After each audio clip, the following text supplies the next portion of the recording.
Bonjour, bienvenue dans cette conférence magicienne de ma réalité. Alors, avant de vous expliquer comment est-ce que vous allez pouvoir devenir une magicienne de votre réalité, j'ai à cœur de me présenter. Je m'appelle Blandine de Maillard, je suis conférencière, auteure et blogueuse pour le blog Même pas peur, et je vais vous expliquer un petit peu face caméra là dans un instant qui je suis et qu'est-ce qui dans mon parcours m'a amenée à devenir la femme que je suis aujourd'hui et qui fait que maintenant, aujourd'hui, je peux vous présenter cette conférence en vous expliquant les outils qui vont vous permettre, vous aussi, de devenir une magicienne de votre réalité. Alors voilà, vous me voyez face caméra. Donc justement, je voulais vous expliquer que maintenant, je suis magicienne de ma réalité, mais ça n'a pas toujours été le cas. Parce que quand j'étais ado et même enfant, j'étais la fille, vous savez, que on met de côté et qu'on vient récupérer quand ça nous arrange. Donc ça, j'en ai beaucoup souffert et à ce moment-là, c'est clair que j'étais pas une magicienne de ma réalité. À 18 ans, j'ai eu l'impression de reprendre le pouvoir sur ma vie parce que je me suis mariée contre l'avis de mes parents avec quelqu'un qui était plus âgé que moi. Mais je me suis enfermée dans une autre sorte de quotidien. Ce qui fait que je n'arrivais pas à aimer la personne que j'ai en train de devenir. Je dirais même que j'étais en train de détester la personne que j'étais en train de devenir. Et ça, c'était vraiment problématique parce que je ne savais pas du tout par quel bout le prendre pour changer. C'est-à-dire que je voyais à la télé qu'est-ce que j'avais envie de faire. Je sentais intrinsèquement à l'intérieur de moi que j'avais envie de faire ça. Mais je ne savais pas du tout par où commencer et j'étais vraiment coincée. Et ce qui s'est passé, c'est que mon mari est décédé il y a 3 ans d'un cancer. Et juste avant qu'il meure, on a eu la chance de pouvoir parler tous les deux.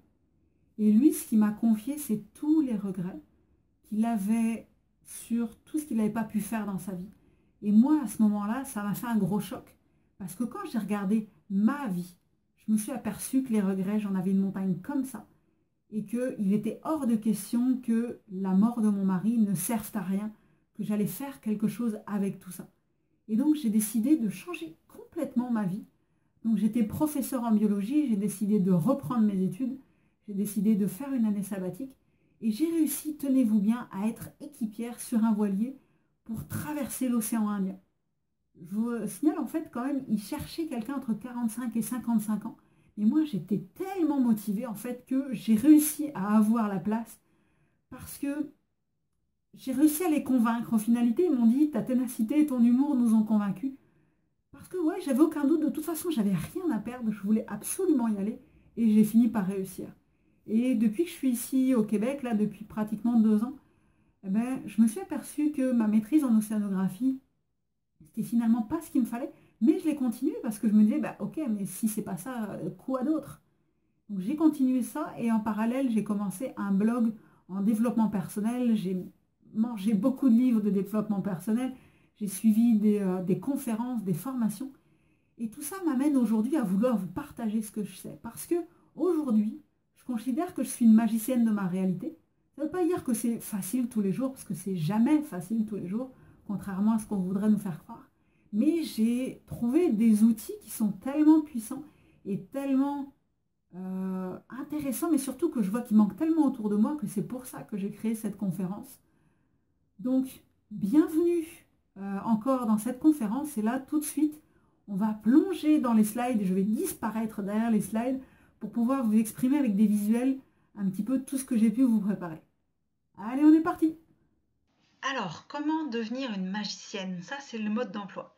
C'est relativement simple, entre guillemets, puisqu'il y a trois choses. D'une part, la réalité. Qu'est-ce que c'est la réalité? Parce que souvent, déjà, c'est là qu'il y a des petites incompréhensions. Ensuite, comment être une magicienne? Alors là, on voit une belle photo, mais la plupart du temps, il s'agit quand même pas mal de ça. Parce qu'au quotidien, voilà, hein, une magicienne, bon, c'est pas forcément toujours magique au quotidien. Et ensuite, il faut une baguette magique. Donc, c'est quoi les baguettes magiques dont vous disposez? C'est ça dont je vais vous parler ensuite. Alors, la réalité, qu'est-ce que c'est? Eh bien, imaginez que vous trouviez une paire de chaussettes. C'est un exemple très simple pour vous montrer comment ça fonctionne notre conception de la réalité. Imaginez que vous trouvez cette paire de chaussettes. Vous la trouvez sur la moquette, si vous en avez chez vous, que ça soit ou par terre ou sur le canapé, que ça soit par terre, que ça soit dans la chambre, dans la salle de bain, que ça traîne un peu n'importe où dans les coins. Imaginez que vous tombez sur ça. Quelle est votre réaction? Là, instantanément, la réaction qui vous vient là tout de suite, c'est laquelle? Alors peut-être que si vous êtes comme moi, vous allez sentir de l'énervement, un ras-le-bol, une sorte de colère, une révolte ou quoi que ce soit. Ou peut-être que éventuellement, vous allez rien ressentir de particulier. Vous dites, ok, c'est des chaussettes qui traînent, je les prends, je les mets au sale.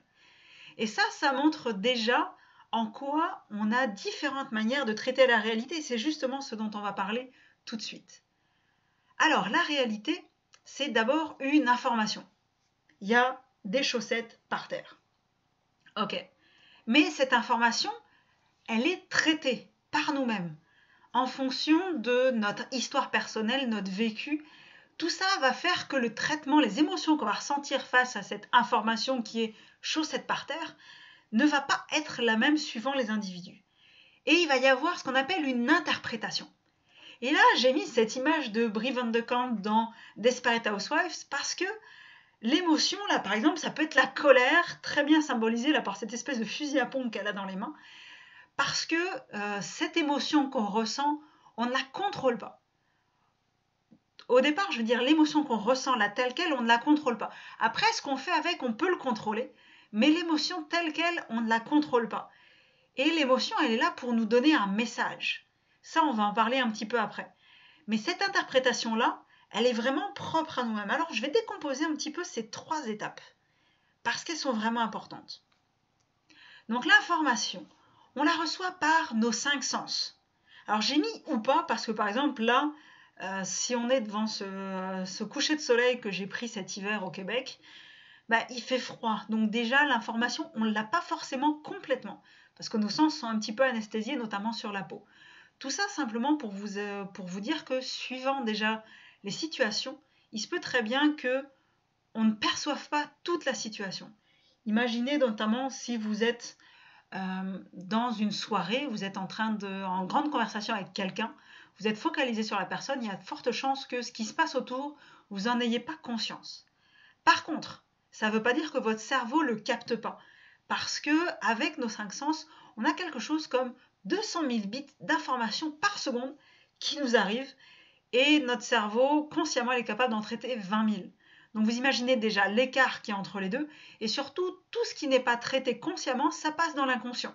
Donc il y a du stock qui s'en va dans l'inconscient. Et ça, c'est des choses qui vont alimenter ce qu'on appelle l'intuition, mais ça, on va reparler après. Et il y a aussi la sensibilité qu'on a, parce que, mettons que vous êtes daltonien, ben, vous n'allez pas voir la réalité de la même manière que moi. Il y a certains animaux, ils arrivent à voir les ultraviolets, moi pas. Il y a certains animaux, ils arrivent à voir ressentir les infrarouges. Moi, par la chaleur, je ne les vois pas avec mes capteurs que sont mes yeux. Donc tout ça, ça va être des manières de conditionner la réalité. Et aussi, chaque personne a une sensibilité interne qui fait que on va ressentir le son plus que d'autres, ou certains vont sentir les odeurs beaucoup mieux que d'autres. Donc tout ça qui fait que déjà, le traitement, l'information telle qu'on la reçoit au départ, c'est différent d'une personne à l'autre.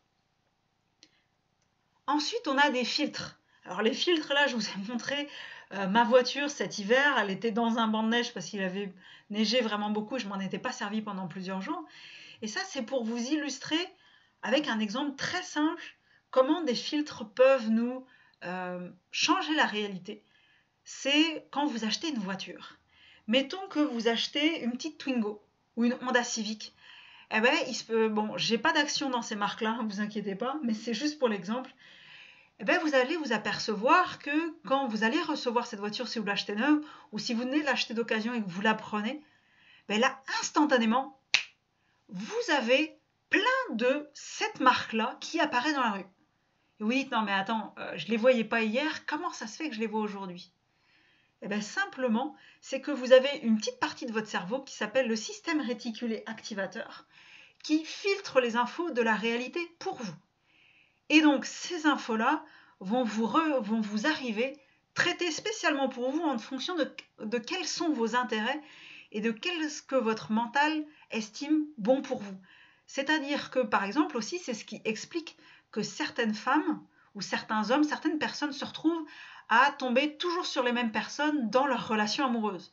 Et quand on comprend ça, on se dit « Ah, la vache, saleté de mental, il a réussi à m'avoir, m'enlève de mon champ de vision toutes les personnes qui ne correspondent pas à ce que je pourrais rechercher pour valider certains schémas mentaux. » Donc c'est assez pervers, ou en tout cas on se dit « Ah mon Dieu, le mental, il est sacrément fort. » Mais quand on arrive à savoir ça, eh ben, on peut être en finalité capable de le déjouer.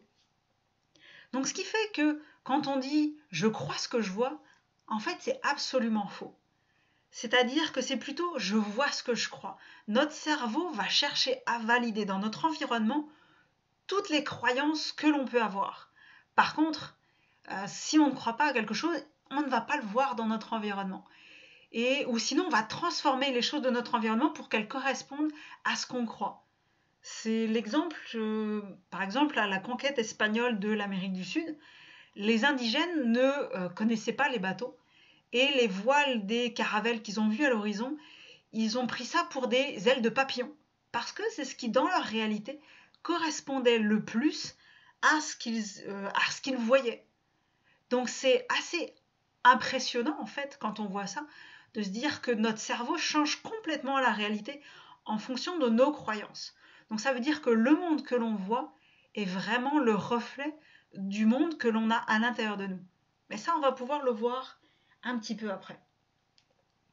Et ensuite, on a l'interprétation. Alors, j'ai gardé l'image parce qu'elle me faisait beaucoup rire. L'interprétation, c'est les émotions qui vont sortir de ça et ce que nous, ensuite, on fait de cette situation-là. C'est-à-dire que, par exemple, quand on est furax, eh ben, c'est une émotion qui est là pour nous dire « Ok, là, il y a un problème. » L'autre, par exemple, empiète sur ton territoire. Parce que, imaginez que, par exemple, face aux chaussettes, vous ressentiez de la colère. Ben, peut-être parce que vous ne vous sentez pas respecté. Ou peut-être parce que vous dites que votre conjoint ne vous écoute pas. Ou plein d'autres choses qui correspondent à votre histoire personnelle et qui font que là, la situation, elle n'est pas neutre et vous ne pouvez pas rester neutre face à cette situation. Donc c'est vrai que les émotions vont varier, l'interprétation va varier d'une personne à l'autre en fonction de son histoire personnelle, mais aussi en fonction de l'état du moment. Parce qu'il se peut très bien que, mettons, vous êtes au retour des vacances, vous êtes reposé, vous êtes bien, et là, il y a les enfants qui jouent, qui rigolent, qui crient dans la maison, qui font une course-poursuite. Vous n'allez pas l'interpréter tout à fait de la même manière que si vous êtes crevé en rentrant d'une journée de boulot, en plus vous êtes pris une engueulade de votre supérieur hiérarchique. Là, je sens que la patience vis-à-vis des enfants ne va pas être tout à fait pareille. Pourtant, la situation pourrait être exactement la même. Par contre, les émotions qui montent ne sont pas les mêmes et ces émotions-là sont simplement le message que votre inconscient vous fait remonter en disant « Hey, là, il y a un problème. Là, il faut peut-être que tu prennes soin de toi. » Par exemple, ou là, tout va bien, c'est impeccable. Alors, justement, pour prendre conscience de ça, je vous invite justement à prendre conscience que la réalité n'existe pas. C'est plutôt ma réalité, qui peut être très très différente d'un individu à un autre. Et pour ça, j'ai envie de vous faire jouer un petit peu sur les émotions. Mettons, imaginez que vous êtes les épaules à l'intérieur, vous êtes la tête qui descend sur votre poitrine. Vous savez, vous avez une position vraiment de prostrer les épaules vers l'intérieur, la tête vers le bas. Et vous, comme si votre corps pesait lourd. Et allez-y, mettez-vous comme ça quelques instants et surtout laissez monter les émotions, les sensations, les images qui viennent. Et là, peut-être que justement vous allez sentir de la lourdeur, de la tristesse, une sorte d'enfermement. Parce que tout simplement, le corps est en lien direct avec le cerveau et c'est pas que le cerveau qui agit sur le corps, c'est le corps qui agit sur le cerveau. Et ça, c'est impressionnant quand on s'en rend compte parce que ça veut dire qu'on est capable de switcher, c'est-à-dire de changer aussi. Parce que là, par exemple, maintenant, imaginez-vous que vous êtes dans la position du gagnant, c'est-à-dire vous êtes étendu, vous êtes les bras vers le ciel et vous restez comme ça quelques secondes. Donc vous restez dans cette position, les bras tendus vers le ciel, et vous essayez de voir quelles sont les sensations que vous avez à l'intérieur de vous. C'est quoi ces sensations-là, ces émotions qui montent, ces images qui montent dans votre tête? C'est peut-être cette musique que vous entendez. Et là, vous apercevez que ces sensations, ça peut être des sensations de joie, de légèreté, d'ouverture, parce que tout simplement, c'est ce que votre corps induit au niveau de votre mental, parce qu'il y a toujours un feedback entre les deux. Et c'est comme ça aussi qu'on peut changer son état émotionnel. Quand à un moment donné ça va pas, ça aide à changer. Et si jamais vous ne sentez pas ces sensations-là, rassurez-vous, en fait, ça veut simplement dire que jusqu'à présent, peut-être, vous ne vous êtes pas permis de ressentir vos sensations parce que ça faisait trop mal, parce que ça donnait des informations désagréables. Et donc, faites-le un peu jour après jour, le fait de vous poser la question consciemment pendant 30 secondes, 1 minute. Comment je me sens? C'est quoi les sensations qui viennent? C'est quoi les émotions qui viennent? Et petit à petit, moi, j'ai fait ça parce que j'arrivais pas à ressentir ces choses-là, parce que je m'étais muselée, parce que c'était trop douloureux ce qui venait. Et petit à petit, en fait, ça vient. Et plus vous le faites, plus ça va venir rapidement. C'est ça qui est génial. C'est que plus vous vous exercez à faire ça, plus ça va venir rapidement parce que votre petite voix qui, avant, qui là ne voulait pas s'exprimer parce qu'elle en avait marre de se prendre des coups de pelle sur la tête parce que vous la faites taire, parce que c'est trop douloureux, là, petit à petit, elle va se dire « Ah, j'ai le droit de m'exprimer » et elle va s'exprimer. Donc voilà, vous voyez comment notre perception de la réalité peut être extrêmement, comme je disais, variable d'un individu à l'autre. Et surtout là, avant de passer à la suite, comme c'est une vidéo et que vous pouvez la stopper, la mettre en pause, ce que je vous invite à faire, c'est vraiment noter qu'est-ce qui vous a le plus impacté dans ce que je viens de dire. Et même, vous pouvez le noter dans les commentaires. Parce que comme ça va vous permettre de l'intégrer davantage. Et c'est quelque chose aussi qui va permettre aux autres personnes qui vont regarder cette vidéo de voir, ok, tiens, ah ben oui, j'avais pas noté ça parce que c'était pas, voilà, en fonction de notre vécu, c'est différentes choses qui nous impactent. Et en même temps, peut-être même noter sous la vidéo de quelle manière vous allez intégrer ça dans votre vie quotidienne, ce point de vue, cette manière de faire. Parce que comme ça va pouvoir aussi aider les autres à se dire, ah tiens, hey, mais si moi je faisais ça comme ça aussi, ça pourrait être pas mal. Bon, maintenant on est parti sur la deuxième partie qui est comment être une magicienne. Parce que maintenant c'est la magicienne qui a des atouts qu'il va falloir qu'elle fasse valoir. Donc, on est parti. Allez, à nouveau, c'est parti pour les slides. Alors, comme je le disais, c'est quoi les atouts d'une magicienne de sa réalité? Donc là, vous voyez que ça se décline en 3 parties qui sont le pourquoi, l'intuition et l'harmonie. Alors justement, c'est parti, on explique tout ça parce que comme ça peut paraître un petit peu énigmatique. La force du pourquoi, souvent, elle est négligée. Parce que ce qui est important, en fait, quand on fait quelque chose, c'est de se demander pourquoi on le fait. Par exemple, si vous êtes dans une période de rush, eh bien, posez-vous vraiment la question de pourquoi est-ce que je fais ce que je fais aujourd'hui. Et si vous arrivez à trouver un sens profond à ce que vous faites, qui correspond vraiment à vos valeurs, eh bien, dans ce cas-là, ça va vous permettre de continuer à continuer. Ces fameuses émotions-là, ça va être ce sens profond qui va rejoindre vos tripes, ce que vous voulez vraiment de votre vie. Eh bien, dans ce cas-là, à chaque fois que ça va être difficile, vous allez vous rabattre là-dessus et ça va être votre socle, ça va être votre rocher, votre pilier, tout ce que vous voulez qui va faire que vous allez pouvoir continuer à aller de l'avant. Et c'est ce qui fait aussi que quand vous allez avoir des échecs, parce que je suis désolée de vous dire que de toute façon, vous allez avoir des échecs, ça fait partie de la vie, ça fait partie du truc. Et il y a même le PDG de Tesla, là, Elon Musk, qui dit qu'il faut se planter le plus vite possible parce que comme ça permet de rebondir, de s'améliorer très rapidement. Bon, je vous souhaite pas de vous planter, mais c'est une bonne philosophie parce que dans le sens où, ok, à chaque fois on apprend de ses erreurs et on continue. Et dans ce cas-là, c'est sûr que comme on sait qu'on va se planter, autant faire ce qu'on aime parce qu'au moins on va se planter en faisant ce qu'on aime et on va s'améliorer et on va être de plus en plus efficient, efficace dans ce qu'on aime. Après, la force du pourquoi, c'est aussi quand vous portez un projet. Parce que quand vous avez un projet, c'est important de faire rêver les gens autour de ce qui vous motive, vous, fondamentalement. Martin Luther King, là, sur la photo, que j'ai mis sur la photo, il n'a pas dit « I have a plan », il n'a pas dit « j'ai un plan ». Martin, il a dit... Martin, c'est comme si je le connaissais personnellement, c'est assez drôle. Martin Luther King, il a dit « j'ai un rêve ». Ce qui n'est pas du tout la même chose.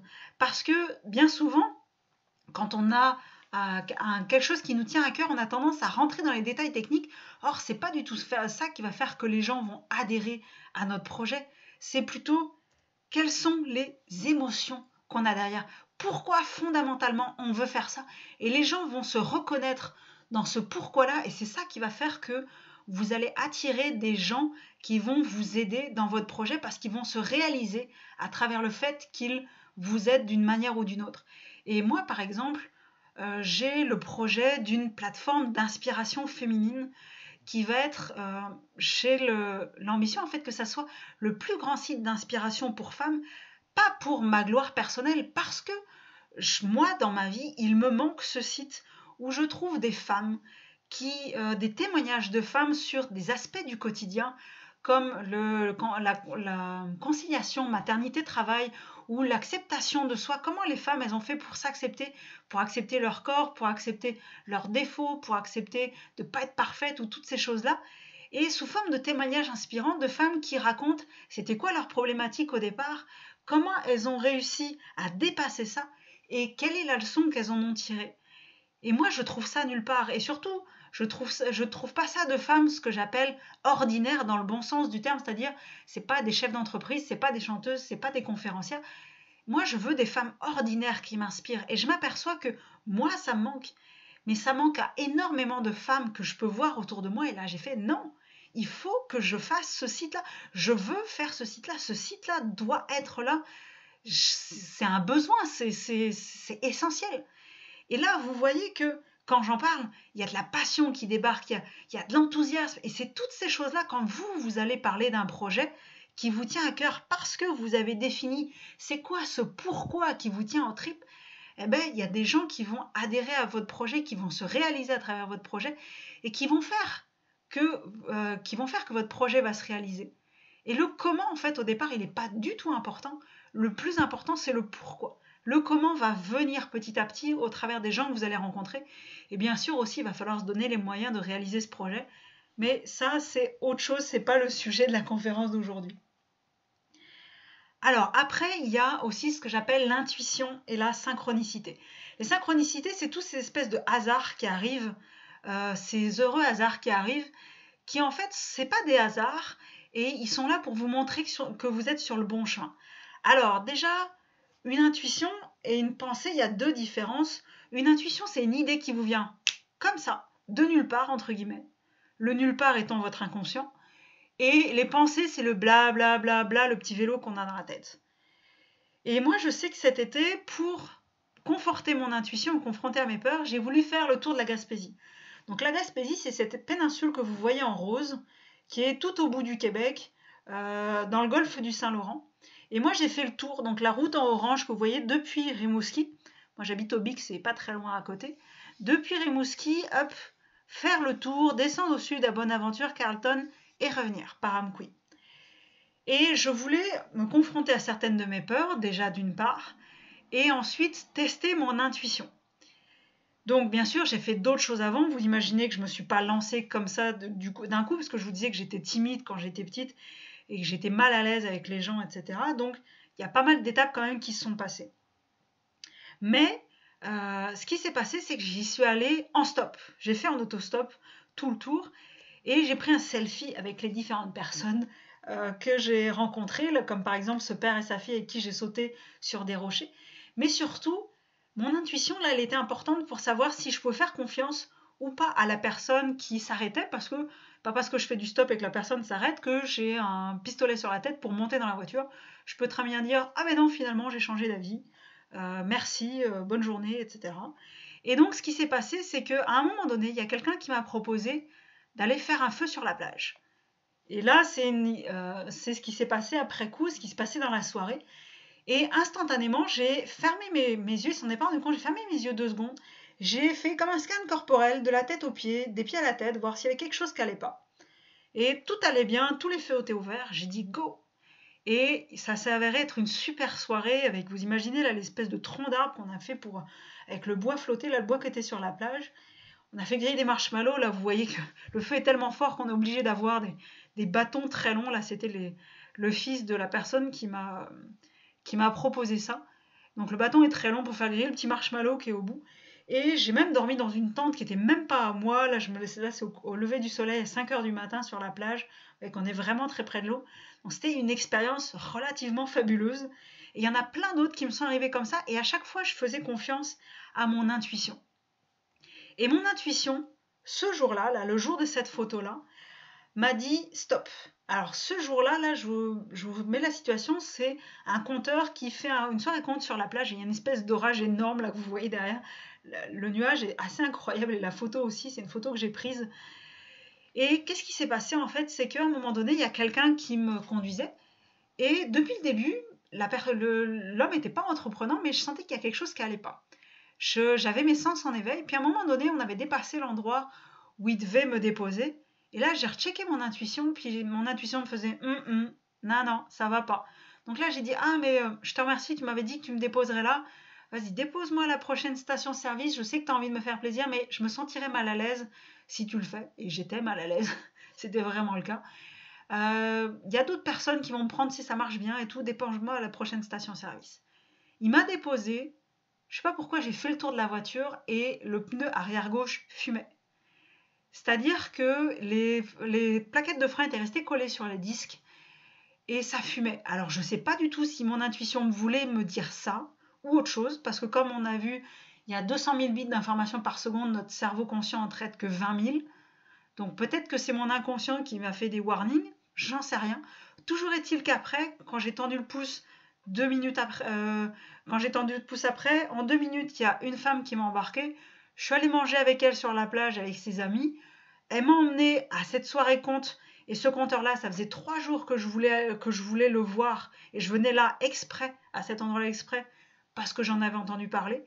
Et elle m'a même trouvé un hébergement pour le soir. Ah oui, parce que ce que je vous ai pas dit, bien sûr, c'est que pour confronter mes peurs et vraiment checker mon intuition et passer à un cran supérieur par rapport à dépasser ces peurs-là, c'est que j'avais dans mon sac juste un sac de couchage, pas de tente, pour m'obliger à demander aux gens à être accueillis chez eux en échange d'une soirée à discuter ou d'un service que je leur rendais.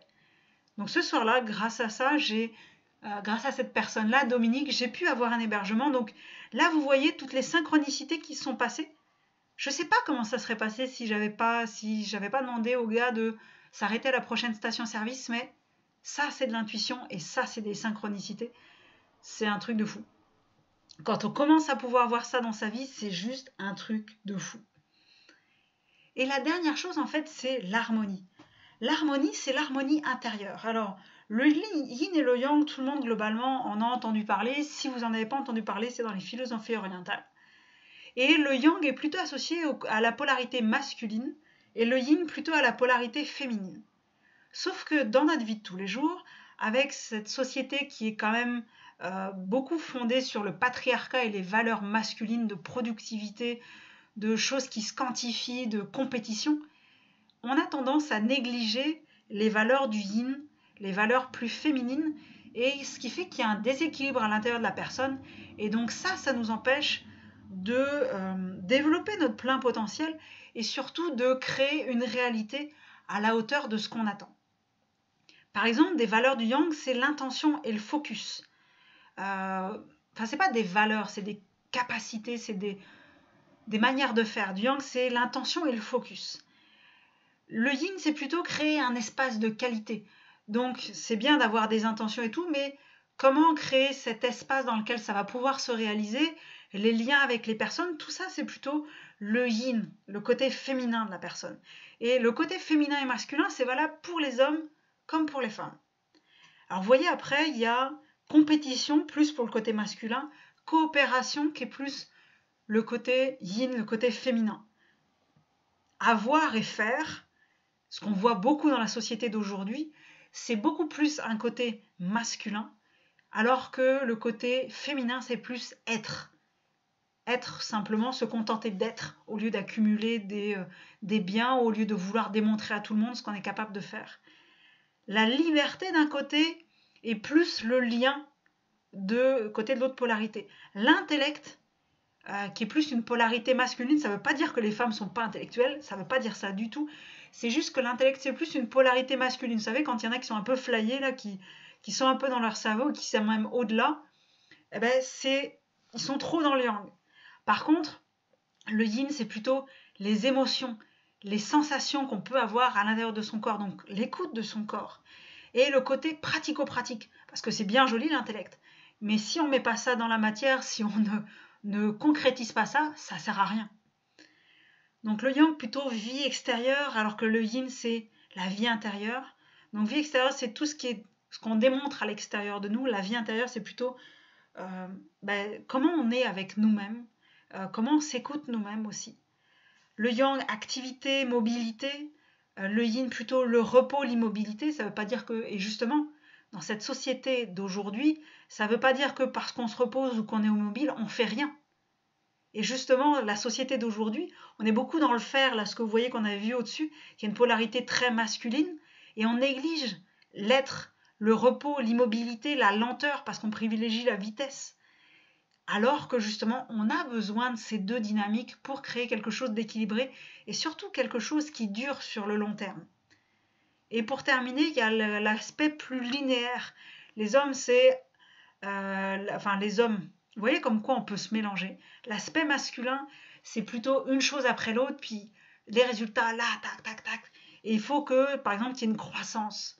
Alors que le côté féminin, c'est plus le côté cyclique. Nous, en tant que femmes, avec nos règles chaque mois et notre cycle, on comprend davantage ce côté cyclique. Mais des fois, on aimerait bien qu'il n'ait pas lieu ce côté cyclique, parce que on est trop avec les polarités masculines de linéarité, il faudrait que tout soit pareil. Sauf que dans la nature, il y a le printemps, l'été, l'automne, l'hiver. C'est cyclique. La vie dans la nature, en général, est cyclique. C'est pas l'été 365 jours par an. Donc ça veut dire aussi qu'on a besoin de cette nature cyclique. On a besoin de se reposer. Donc c'est vrai que ces valeurs-là, quand on arrive à les équilibrer, eh ben, on peut exprimer pleinement notre potentiel. Et c'est là que notre créativité, notre moi profond s'exprime le plus.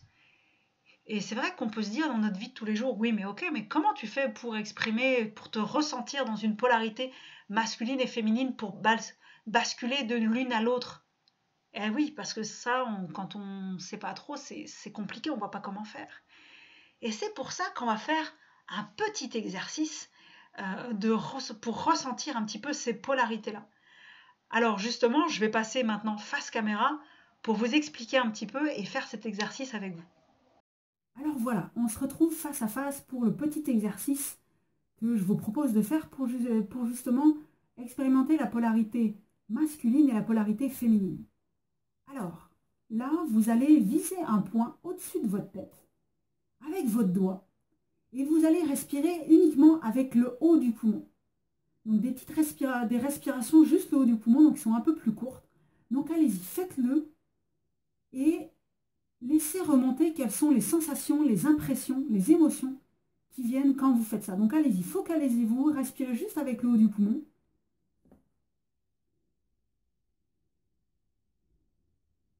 Focalisez-vous sur ce point-là et qu'est-ce qui vous monte à l'intérieur de vous? Eh bien, ça va peut-être être de la détermination, une sorte de puissance, de pouvoir, l'impression d'être quelque part musclé et déterminé. Ça, c'est un aspect qui est plus masculin. Cet aspect compétition, le fait de vouloir aller, de vouloir y aller, ça, c'est un aspect beaucoup plus masculin. Donc là, vous venez d'expérimenter l'aspect masculin de votre être, même si vous êtes une femme. Maintenant, ce que je vous propose de faire, c'est l'autre exercice pour expérimenter la part féminine. Donc là, vous allez fermer les yeux, en même temps que moi, donc allez-y, fermez les yeux et concentrez-vous sur votre corps, vos sensations et ayez une respiration au niveau du ventre, une respiration beaucoup plus ample.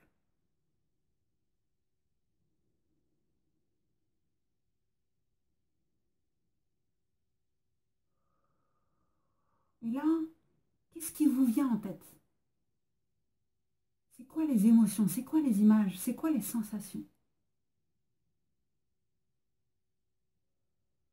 Et là, vous vous rendez compte qu'il y a beaucoup plus de calme. Vous vous sentez davantage dans votre corps. Vous vous sentez davantage être, dans l'être et pas dans le faire. Et bien ça, c'est votre polarité féminine. Vous venez d'expérimenter votre polarité féminine. Et vous vous rendez compte que là, très simplement, avec la respiration, avec une intention, vous êtes capable de changer de l'un à l'autre très très facilement. Et donc, vous allez être capable dans votre quotidien pour expérimenter et vraiment rendre possible votre plein potentiel. Vous allez passer de l'un à l'autre en fonction des nécessités de la situation. Donc là, vous voyez, c'est un bel exercice que vous pouvez refaire. Et même quand vous avez quelque chose à faire et vous dites, ok, ça plus polarité masculine, ça plus polarité féminine, vous faites l'exercice et vous allez y être. Alors, ce que je vous invite maintenant aussi à faire, c'est les prises de conscience là que vous venez de faire. Qu'est-ce que c'est? Je vous invite à mettre la vidéo en pause et à les noter sous la vidéo, sur un papier, sous la vidéo et sur un papier, en dessous là. Quelles sont les prises de conscience que vous avez fait avec cette partie-là qui est là, comment être une magicienne de sa réalité, au travers du pourquoi, de l'intuition et de l'harmonie.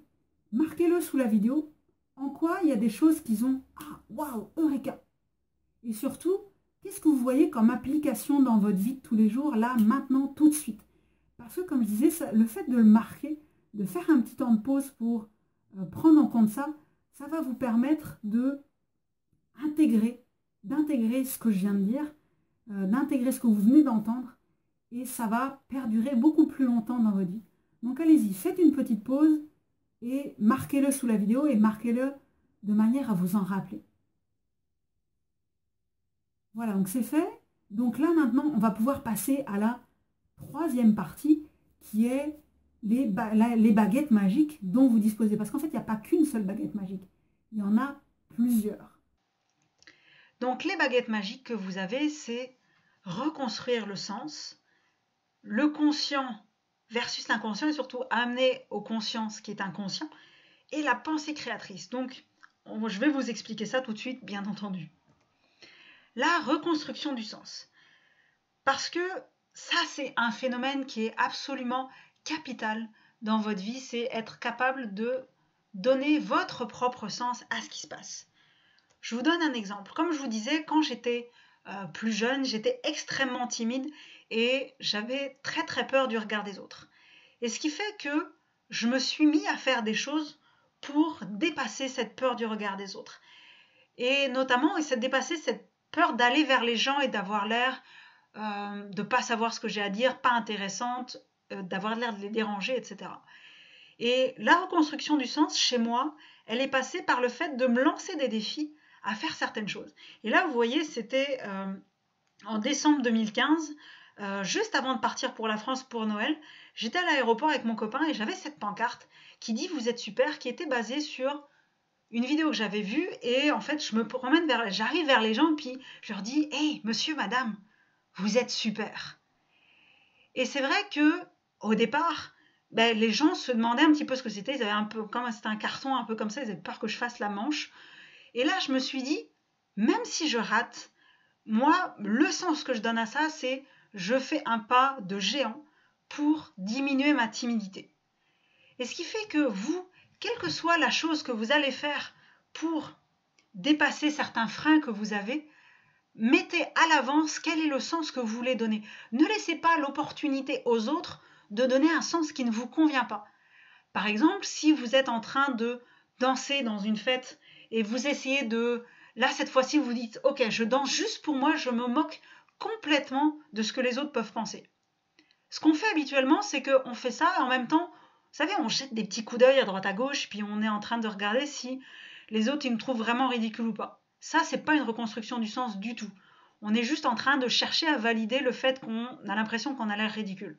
Et donc, comme on cherche à valider ça, notre système réticulé activateur dont je vous parlais tout à l'heure, il va le trouver. Parce que notre cerveau, il veut nous donner raison, il veut donner raison à nos pensées. Donc c'est plutôt si vous êtes en train de danser de manière complètement improbable, la reconstruction du sens, c'est dire, ok, peut-être que pour certains, j'ai l'air ridicule, mais moi, là, pour moi, c'est une victoire. Parce que je suis capable de danser, même si c'est 10 secondes, de danser au milieu de nulle part, alors que c'est pas forcément le sujet, alors que je danse pas forcément bien. Je suis capable de danser alors que j'étais pas capable avant. Et la reconstruction du sens, c'est vraiment important dans tous les événements de notre vie parce que, notamment en juin, j'ai fait une vidéo qui s'appelait « Quand tout va trop vite, il est temps de ralentir. Pourquoi j'arrête tout ?» Parce qu'à ce moment-là, je me suis aperçue que je courais droit vers un burn-out entre ma maîtrise en océanographie et le blog en développement personnel parce qu'en fait, je voulais mener les deux de front et je me suis aperçue que c'était pas possible, que ma maîtrise en océanographie me prenait trop d'énergie et qu'il fallait que j'avais un problème, il fallait que je regarde comment faire et que je vois comment c'était possible de concilier les deux ou pas. J'aurais pu considérer ça comme un échec parce que j'étais pas capable de faire les deux. Or, ma reconstruction du sens à moi, c'est de dire c'est pas un échec parce que je me suis arrêtée avant d'avoir un problème. Et donc là, c'est une victoire parce que j'ai vu ça arriver. J'ai décidé de prendre soin de moi, ce qui est beaucoup plus féminin par rapport à ce qu'on venait de voir juste avant. J'ai décidé de prendre soin de moi et donc j'arrête d'être avec cet impératif masculin de devoir tout, être capable de tout aligner. Et ce qui fait que l'été que j'ai passé, notamment avec le voyage en Gaspésie dont je vous parlais, eh ben, je l'ai passé à prendre ça comme, même si c'était désagréable, je savais que j'étais en train de me reconstruire, en train de m'aider moi-même, et donc ça me permettait de passer cet épisode qui était désagréable.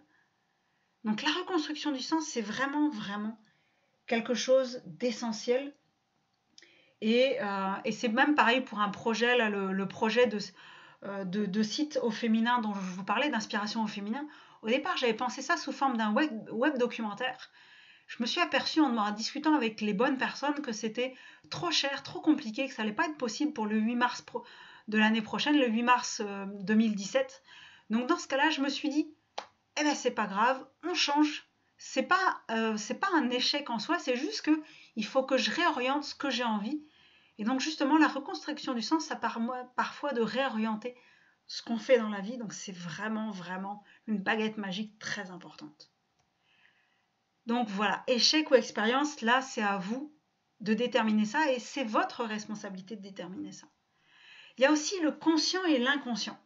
Parce que le truc c'est que l'inconscient c'est 95% et le conscient c'est seulement 5%. Il y a une étude assez effrayante je trouve qui a permis de déterminer que parmi les 60 000 pensées qu'on avait par jour, non mais vous imaginez, 60 000 pensées, mais c'est un truc de malade. Moi j'avais pas du tout idée que j'avais 60 000 pensées. Donc parmi les 60 000 pensées qu'on a par jour, seulement 5% sont conscientes. 5% de nos décisions de la journée sont conscientes. Donc ça veut dire 95% on est en pilote automatique. Moi je trouve que ça fait quand même pas mal peur quand on se rend compte de ça parce que justement, si dans notre inconscient on a accumulé des images négatives de nous-mêmes, comment est-ce que on peut arriver à changer ?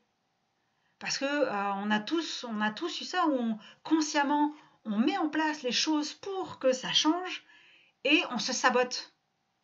Eh ben, on se sabote, c'est tout simplement l'inconscient qui dit non mais tu sais c'est bien gentil ton truc mais c'est le mental en fait qui prend l'inconscient puis qui regarde l'inconscient puis qui fait non là toi par exemple t'es pas capable de gagner de l'argent non t'as toujours cru que t'étais incapable de gagner de l'argent donc je vais faire que ce que tu mets consciemment en place, ça marche pas.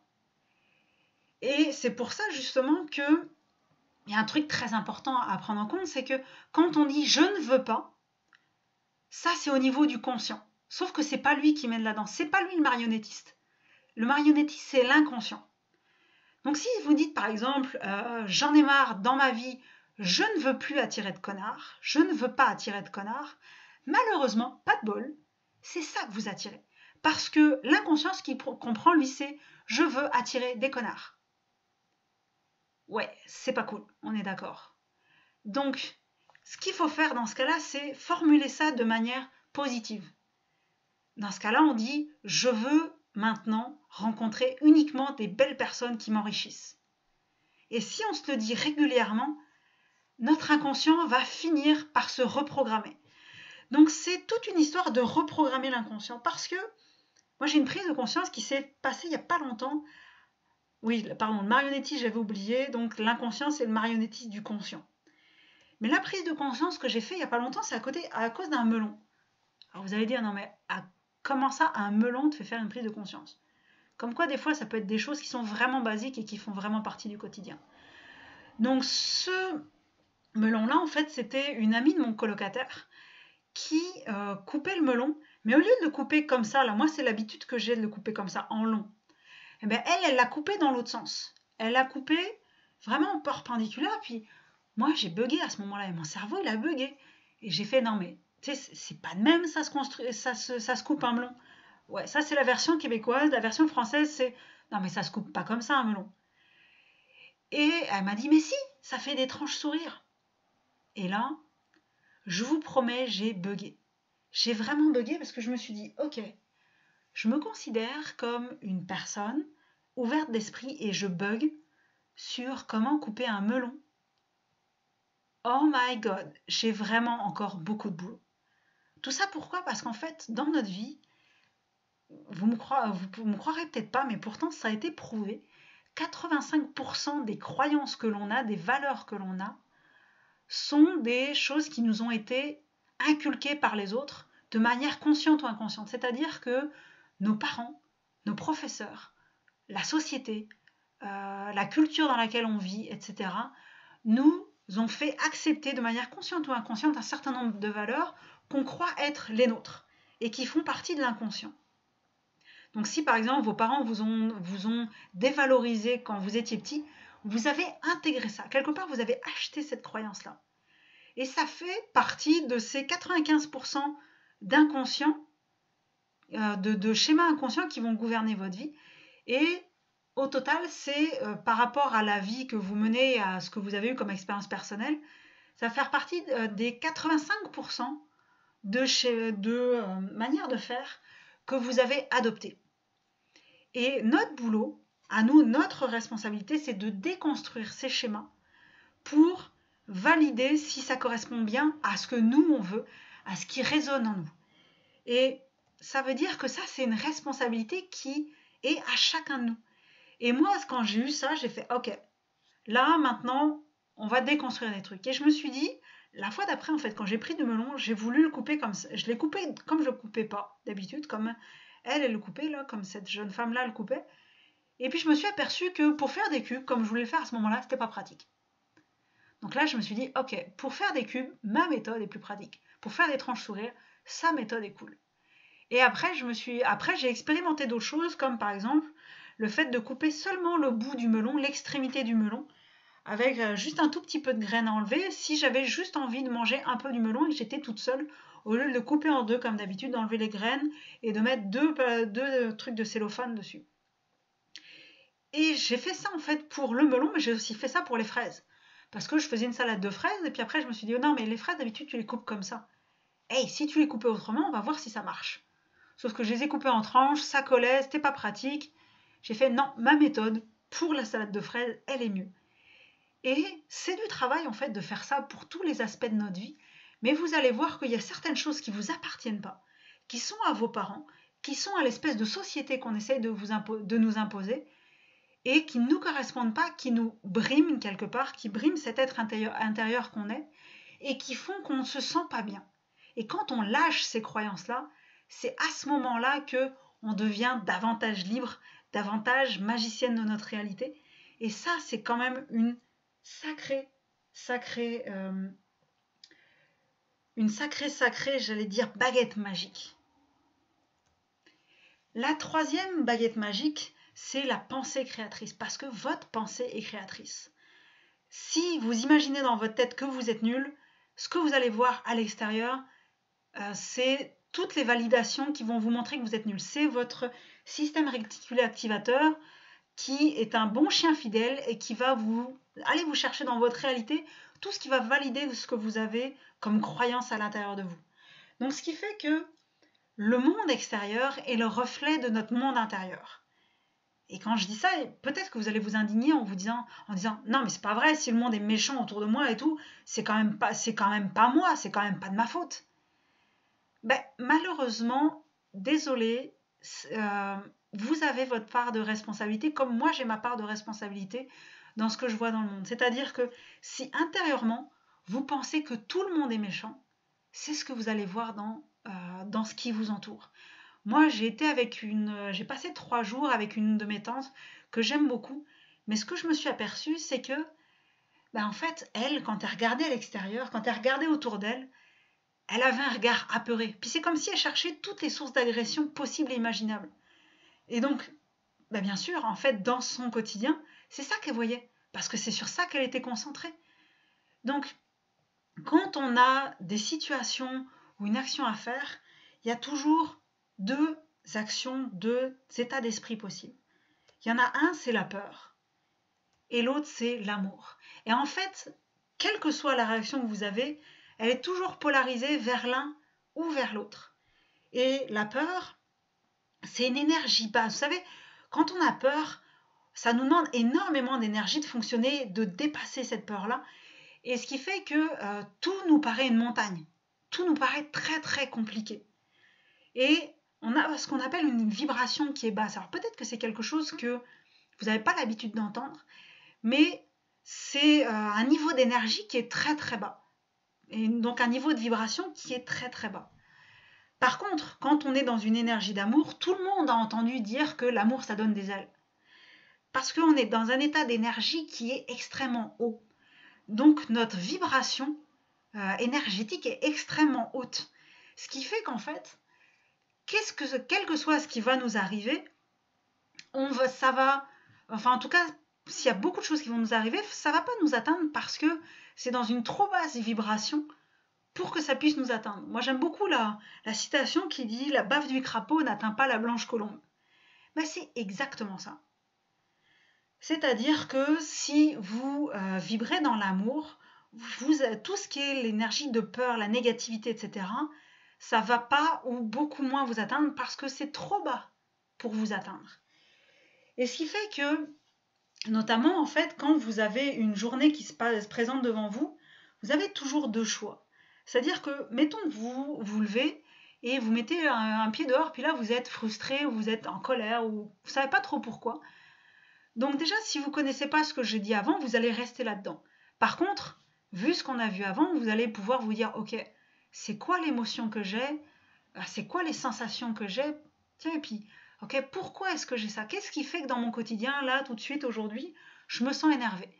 Et aussi, comment est-ce que je vais pouvoir changer de mode d'énergie? Mais mettons que là, vous ne savez pas ça, donc vous vous levez, vous êtes dans une humeur massacrante, et qu'est-ce qui va se passer? Vous allez avoir une authentique journée de merde.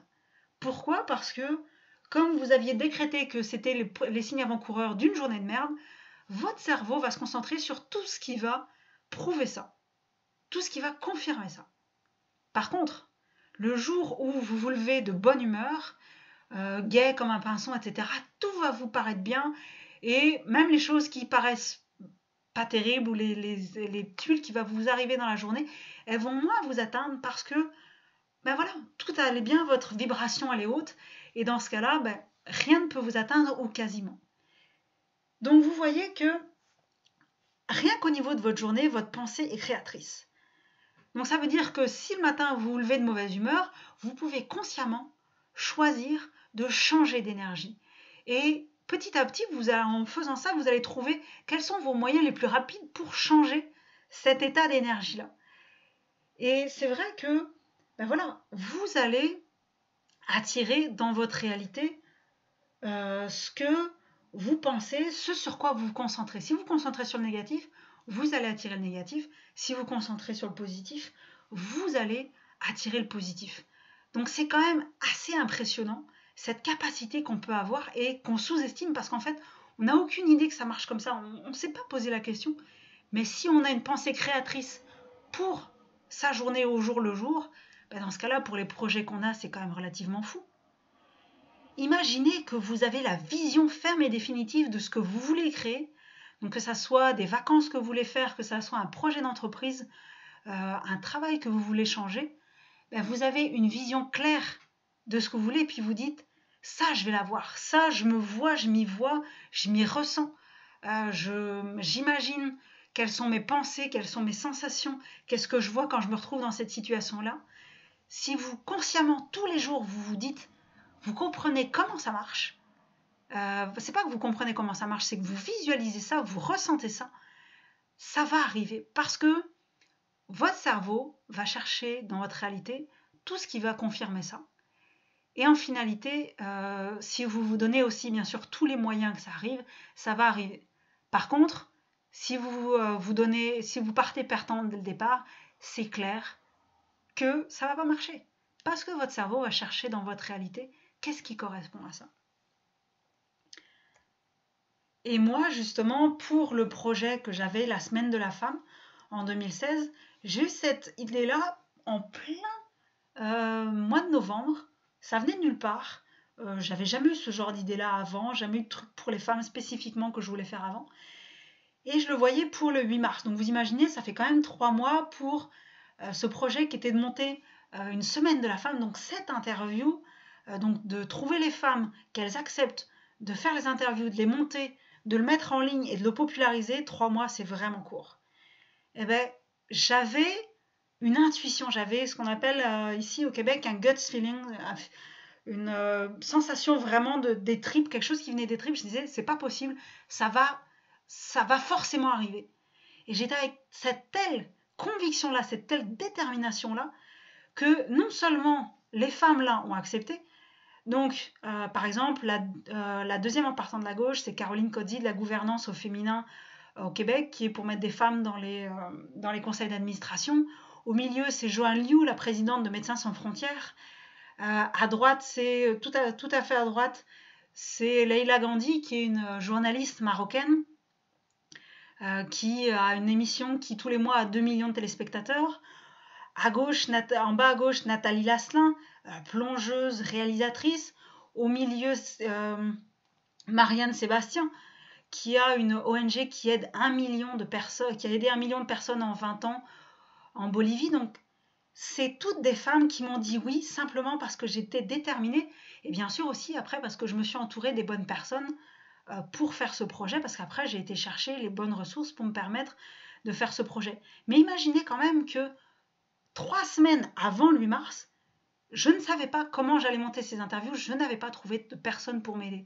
Mais parce que j'ai fait ce qu'il fallait, je suis allée à une petite formation pour apprendre à monter des vidéos, j'ai trouvé par ce biais-là les jeunes femmes et les hommes aussi qui m'ont aidé à faire ce projet-là. Donc vous imaginez que si j'étais partie dès le départ avec l'idée que ça n'allait pas marcher, ben c'est sûr que ça n'aurait pas marché, parce que j'aurais abandonné, parce que j'aurais trouvé tous les moyens, comme par exemple les femmes qui ont refusé, tous les moyens, tous les indices possibles qui me disaient non, c'est pas possible. Donc là, parce que j'y ai cru, ça a marché. Et parce que mon site d'inspiration au féminin pour le 8 mars 2017, j'y crois, c'est parce que j'y crois et parce que je vais me donner les moyens d'aller chercher les bonnes personnes, ça va fonctionner. Donc allez-y, vous c'est pareil pour vos projets, en fait c'est cet état d'esprit-là qui va vous permettre d'y arriver. C'est vraiment, en fait, ça c'est une baguette magique qui est extrêmement précieuse. Donc si je reprends un petit peu notre fonctionnement habituel, on a dit qu'il y avait l'information qui est neutre, elle, le traitement, les filtres, avec des filtres qu'on peut avoir, et l'interprétation, c'est les émotions qui font qu'on parle de notre réalité, ma réalité, et pas la réalité. Nous, on a, en tant que magicienne, notre pouvoir, c'est d'une part le pourquoi. Pourquoi est-ce qu'on fait ce qu'on est en train de faire? Notre intuition, il faut l'écouter davantage parce que souvent, il y a notre mental qui nous dit « mais non, ça va le faire et tout ». Non, non, l'intuition, on s'en aperçoit, je suis sûre que vous avez expérimenté, elle a toujours raison.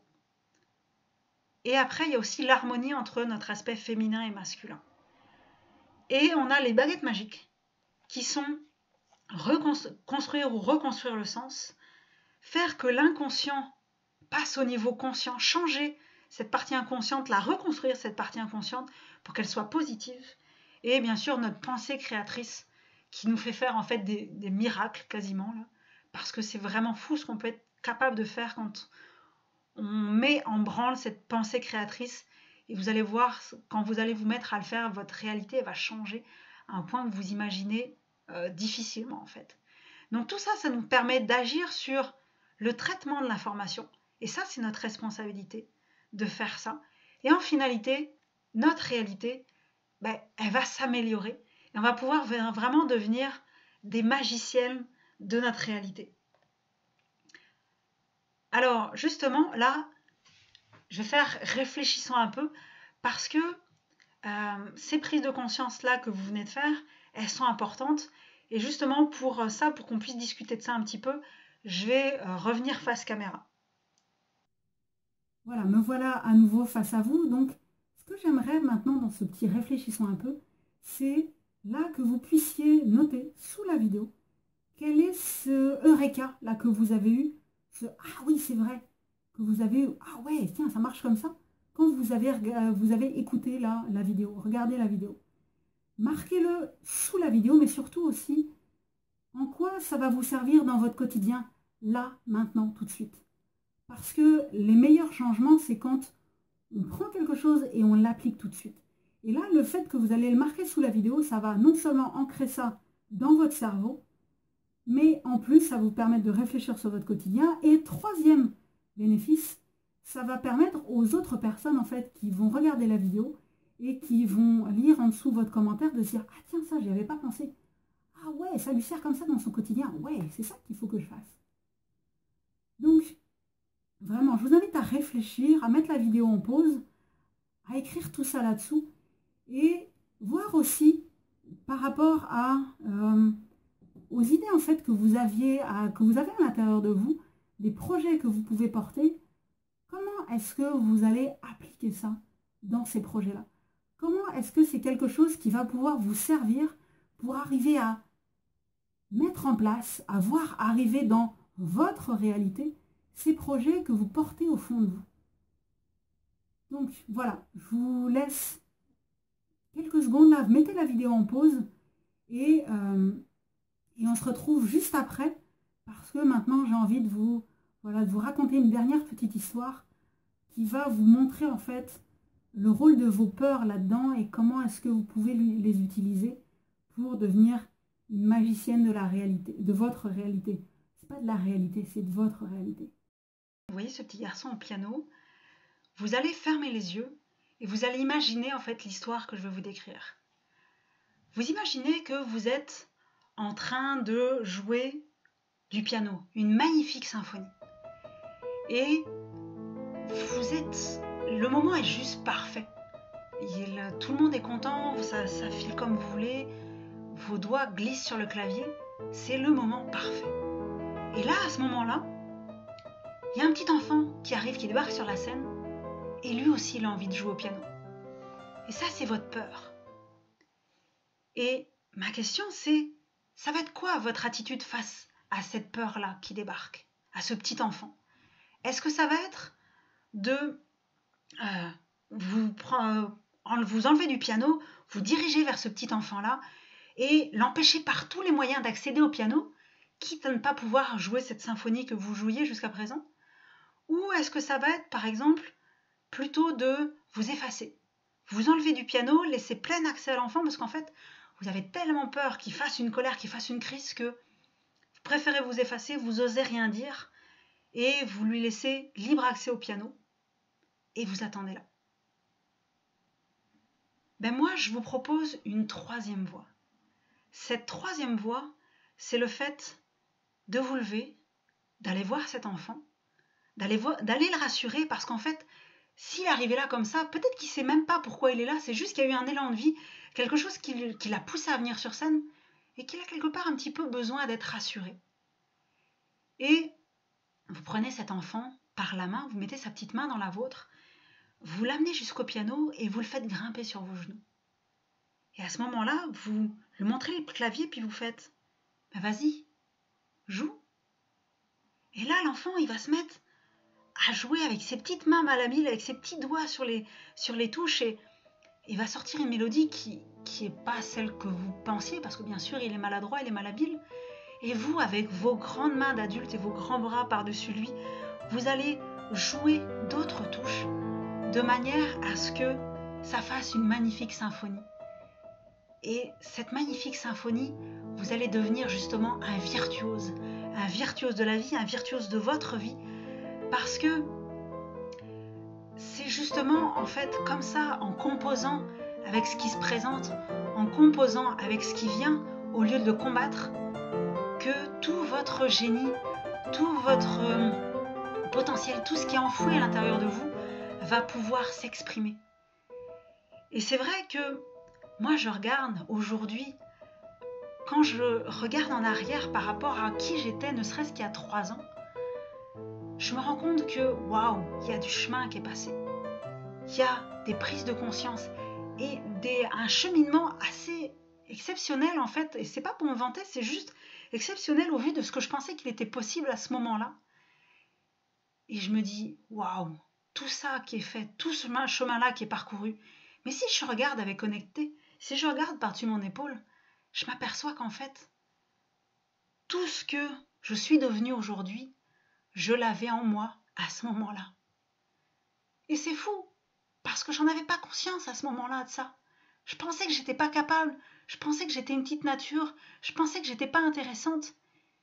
Et je m'aperçois aujourd'hui que, waouh, je fais des conférences puis je fais tout ça. Mais j'avais ça en moi, je portais ça en moi, je me donnais juste pas l'autorisation de le faire.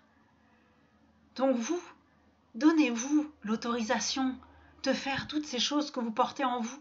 Donnez l'occasion à votre petite voix de vous murmurer ce que vous êtes capable de faire, même si ça vous fait peur. Mais vous portez tout ça en vous, vous êtes capable de le faire. Et c'est pour ça que ce que j'ai envie de vous laisser sur cette question-là, qui est qu'est-ce que vous feriez si vous n'aviez pas peur? Qu'est-ce que vous permettriez de faire? Quel rêve vous réaliseriez? Quel changement vous feriez?